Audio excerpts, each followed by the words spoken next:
IT zone. Everyone have rights to learn. আসসালামু আলাইকুম বন্ধুরা, আশা করি সবাই ভালো আছেন। আপনাদের সবার দোয়ায় আমিও ভালো আছি। তা আজ আইটি জোন বিডির পক্ষ থেকে আমি আপনাদের জন্য এমন একটি ভিডিও নিয়ে এসেছি, যে ভিডিওটি দেখার পর আমি নিঃসন্দেহে বলতে পারি আপনি আপনার বন্ধু বান্ধব কাছে, আপনি আপনার কলিগদের কাছে এভাবে বলতে পারবেন যে আপনি কম্পিউটারের একজন প্রো ইউজার। কেননা আমরা কম্পিউটারে অনেকেই চালাই, কিন্তু আমরা কম্পিউটারে অনেক শর্টকাট কি, অনেক শর্টকাট সিস্টেম আমরা জানি না। এসব জিনিস না জানার কারণে আমরা যে কোনো জায়গায় কাজ করতে গিয়ে ফেঁসে যাই, বা যে কোনো কাজ করতে আমাদের সময় লাগে। আর শর্টকাট কাজ যারা জানে তারা হয়তো যে কোনো কাজ খুব অল্প সময়ের ভিতরে খুব কম ভাবেই করতে পারে। তো চলুন আর কথা না বলে চলে যাই আমাদের মূল ভিডিওতে। তো আজ আমি আপনাদের প্রথম 5টি ট্রিক দেখাবো, যেই 5টি ট্রিকের ভিতরে আপনারা জানতে পারবেন যে উইন্ডোজ এবং ডট ইমোজি, তারপর text extract, English text extract করা যে কোনো স্ক্রিনশট বা ইমেজ থেকে, আর যে কোনো টেক্সট যে কোনো ল্যাঙ্গুয়েজে আপনি এক্সট্রাক্ট করতে পারবেন গুগল ড্রাইভের মাধ্যমে, এবং যে কোনো টেক্সট আপনি ট্রান্সলেট করতে পারবেন, যে কোনো ডকুমেন্ট ট্রান্সলেট করতে পারবেন যে কোনো ল্যাঙ্গুয়েজে। আর মাইক্রোসফট ওয়ার্ডের অটো সেভ টাইম কীভাবে বাড়ানো কমানো যায় সেই সিস্টেমটা আমি আপনাদেরকে দেখাবো, এবং সাথে আপনাদের জন্য ভিডিওর শেষে থাকছে একটি নতুন এবং বোনাস ট্রিক। তো চলুন কথা না বলে শুরু করি আজকের ভিডিও। প্রথমে আমরা অনেকেই অনেক ভিডিও আমরা আপলোড করি বা অনেক কিছু ইয়েতে লিখি, আমরা অনলাইনে লিখি। তো লেখার মাধ্যমে আমাদের অনেক সময় দরকার হয় যে একটা ইমোজি দেওয়ার। যে কোনো একটা সোশ্যাল মিডিয়া সাইটে কাজ করার সময় তাদের ডিফল্ট যে ইমোজি সেটা আমরা ব্যবহার করি, কিন্তু সেটা বাদ দিয়ে আমরা যদি অন্য কোথাও কোনো রকম ইমোজি ব্যবহার করতে চাই, সেক্ষেত্রে কম্পিউটার ব্যবহার করলে যারা ইমোজি ব্যবহার করেন তাদের কম্পিউটারে ইমোজি ব্যবহার করতে খুবই সমস্যা হয়। তো আপনারা কিভাবে কোনো লেখার ভিতরে একটা ইমোজি এন্টার করবেন সেটা আমি আপনাদেরকে দেখাবো। মনে করুন আমি লিখছি ইমেজেস টেক্সট। তো এখানে আমরা একটা ইমোজি দরকার। তো আমি ইমোজিটা কিভাবে দিব? ইমোজিটা দিতে হলে আমাদের প্রথমে দিতে হবে, আমি আপনাদেরকে অন স্ক্রিন কিবোর্ডে দেখাই। প্রথমে দিতে হবে আপনার উইন্ডোজ, এরপর দিতে হবে dot. Dot Windows plus dot দেওয়ার সাথে সাথে আমাদের একটা ইমোজি ওপেন হয়ে যাবে। তো ইমোজি ওপেন হওয়ার পরে আপনারা চাইলে এখান থেকে যে কোনো রকমের ইমোজি আপনারা সিলেক্ট করতে পারেন। তো আমি মনে করুন এখান থেকে এই ইমোজিটা দিয়ে দিলাম। এখানে ক্লিক করে আমি উইন্ডোজ ডট দিচ্ছি, দেওয়ার পর এখানে আমি একটা ইমোজি দিয়ে দিলাম। ব্যাস, এই আমাদের ইমোজি চলে এলো।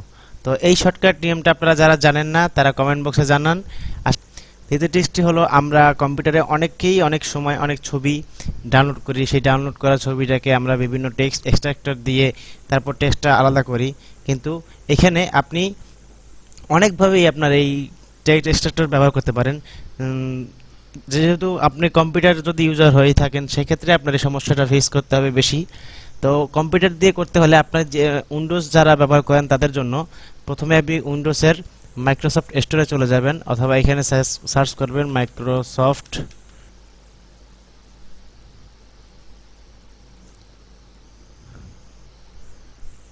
স্টোর। ওপেন করার পর আমরা এখানে লিখব পাওয়ার টয়েস।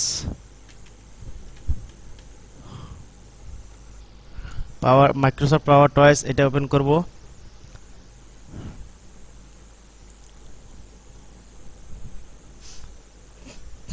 ওপেন করার পর আমরা এখানে একটা ইনস্টল বাটন থাকবে, সেটা ইনস্টল করব। আমার অলরেডি ইনস্টল আছে, তো আমি আপনাদেরকে ইনস্টল করার পর অপশন দেখাচ্ছি। আমরা পাওয়ার টয়েস, এখান থেকে আমাদের উইন্ডোজ বাটন ক্লিক করে পাওয়ার টয়েসে যাব। পাওয়ার টয়েস ক্লিক করে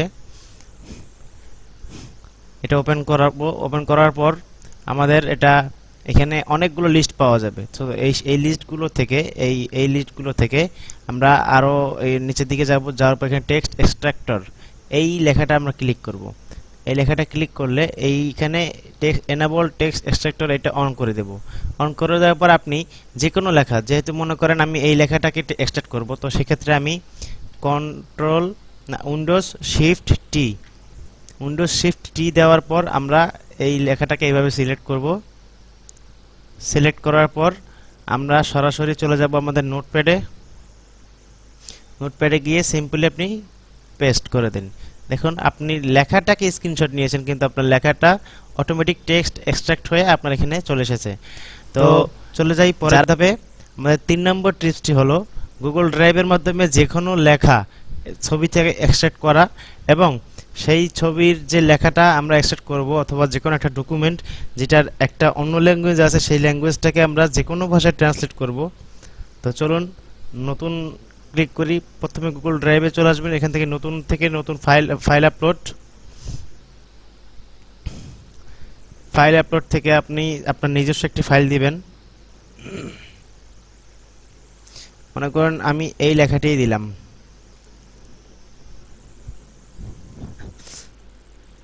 ফাইলটি আপলোড হচ্ছে।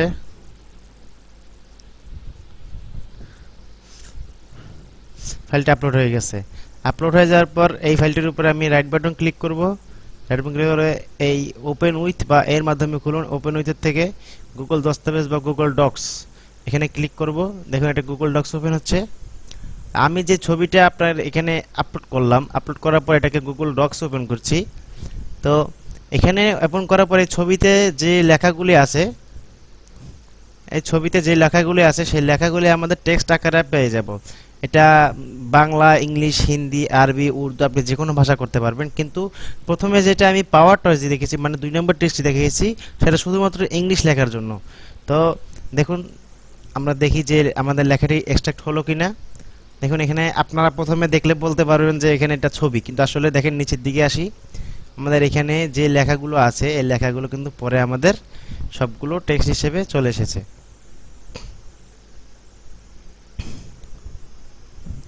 আশা করি যারা জানতেন না তারাও নতুন কিছু জানতে পেরেছেন।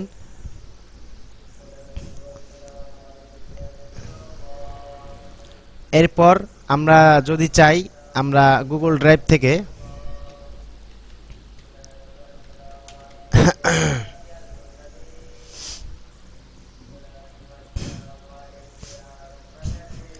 যে কোনো ডকুমেন্টকে আমরা যে কোনো ল্যাঙ্গুয়েজে ট্রান্সলেট করতে পারবো। সেটা কিভাবে করতে হয় দেখুন। মনে করুন আমি এই ফাইলটি ওপেন করলাম।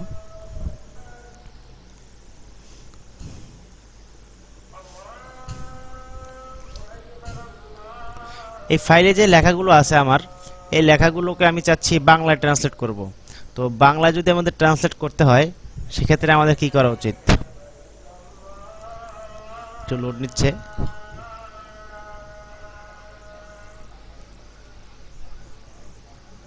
তো এই ডকুমেন্টটি যদি আমরা চাই যে আমাদের বাংলা ভাষায় ট্রান্সলেট করব, তো সেক্ষেত্রে আমাদের কি করা যায়?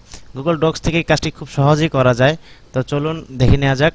প্রথমে গুগল ডক্সে ফাইলটি ওপেন করব। ওপেন করার পর আমরা টুলসে যাব।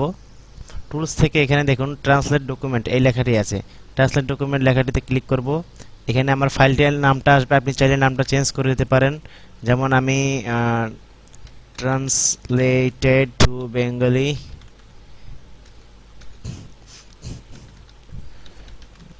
এবার আমি এখান থেকে এটাকে বাংলা ভাষা সিলেক্ট করে দিতে হবে। তো আমার এখানে বেঙ্গলি আছে, বেঙ্গলি দিলাম।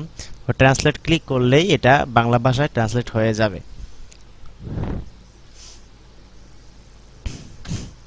হ্যাঁ দেখুন আমাদের ফাইলটি এখানে ট্রান্সলেট হয়ে গেছে।